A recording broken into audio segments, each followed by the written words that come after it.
As if having a father who was on an ego trip was bad enough, but now you gotta deal with your dead sibling who came back to life. Hi again guys, and welcome to my channel. With the previous My Hero Academia arc finally wrapping up, there were a few very interesting revelations being shown, but none that's important because I thought we'd talk about the Todorokis. So, being one hell of a broken family filled with hate and vitriol, it all stems from one man's dream of surpassing All Might. Let's wind the wheels of time back to a young and bitter man who is angry at the fact that he can't be the #1 hero.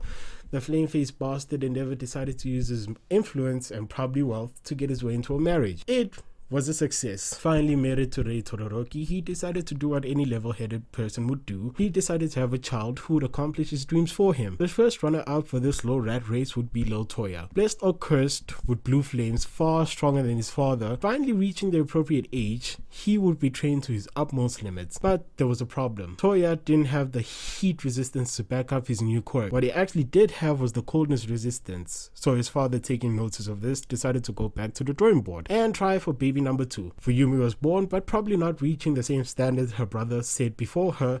She was dropped and baby number 3 was on the way. This being the second boy in the household, being named Natsu, who would also be probably dropped for the same reasons as Fuyumi. Even after having 2 kids after Toya, he was still forced to train, even to the point of him crying to his brother after some sessions. Considering 2 of his kids didn't meet his standards and the other one had a quirk that would kill him if he actually overused it, he decided to try for the 4th baby. This time he struck gold. Having the perfect hybrid quirk between his 2 parents, Shota was born.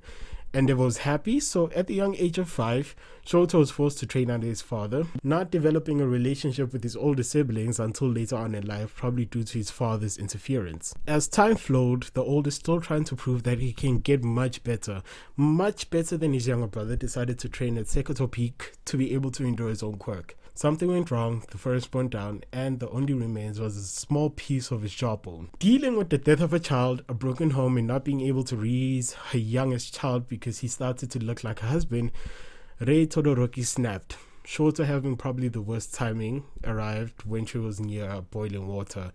At that moment, she saw him and she threw hot water at his face, leaving a scar.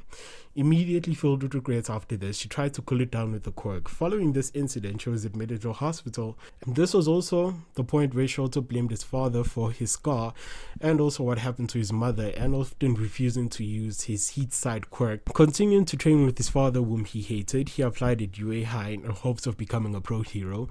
Later it's shown that he started reconciling with his mother by visiting her, and if he can't visit her, he regularly sends her letters. After All Might's retirement and Endeavour getting the #1 seat he craved for so long, he decided to have a talk with All Might, which we know nothing of, but that's okay, because this might have actually served as a stepping stone for his character arc. So, following this, during chapter 167, Endeavour decided to talk to Shoto, telling him he was proud of what he was becoming, and telling him he will also become a hero which he would be proud of. This serves as him actually extending an olive branch to his family, but ignoring Endeavour for a quick second, the rest of the kids actually have a somewhat functional relationship with their mother, and it seems they actually often visit her, seeing that she progressively got better as shown during chapter 187. This is also where Natsu brought up the topic of Endeavour being the #1 hero, saying the public does not know what he did to them, even going as far as saying he doesn't even remember what he looked like, and saying that he's actually a stranger, and often blaming him for the death of his older brother. While the sentiment might be the same, Fuyumi decided that she wanted to bring a family together and actually did try to invite them to have meals twice, once during all of them and another time during inviting 2 of Shoto's friends, which one of them ended up with a spat between Natsu and AG Todoroki. Much to everybody's surprise and my surprise, it seems that he actually has been visiting her at the hospital as much as said by Rei, but they actually have yet to meet face to face. This is all said when she was looking at a flower that reminded her of a first date. But all good things must come to an end, and this is showing during the Paranormal Liberation War, around chapter 290 of the manga, where Dabi and the League of Villains hijacked TVs across the nation, broadcasting a video of Dabi sitting in a room revealing his past and who he was. Subsequently on the battlefield, Dabi rocked up on a giant talking to Endeavour and Shoto in a tone of familiarity, reveling in their confusion. This is also the part where he subsequently poured liquid on his head, revealing his other preferred name, Toya. In the aftermath of this world, there were actually a few surprising chapters that kind of focused on the family, which was chapter 300. With the fallouts of many things, and one being the number one hero was accused of being an abuser, people wanted answers.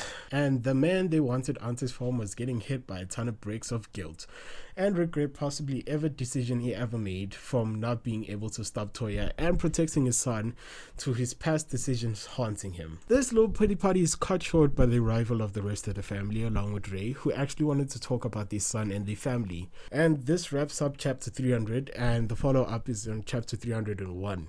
I know I might have missed some important parts in the manga that were shown, but I didn't talk about them. But you can comment that down below in the comment section. And if you like the video, please hit the like button and subscribe if you want to see more future content from me. And I'm very sorry for the poor audio. I'll try to improve it in the future. Thank you for watching.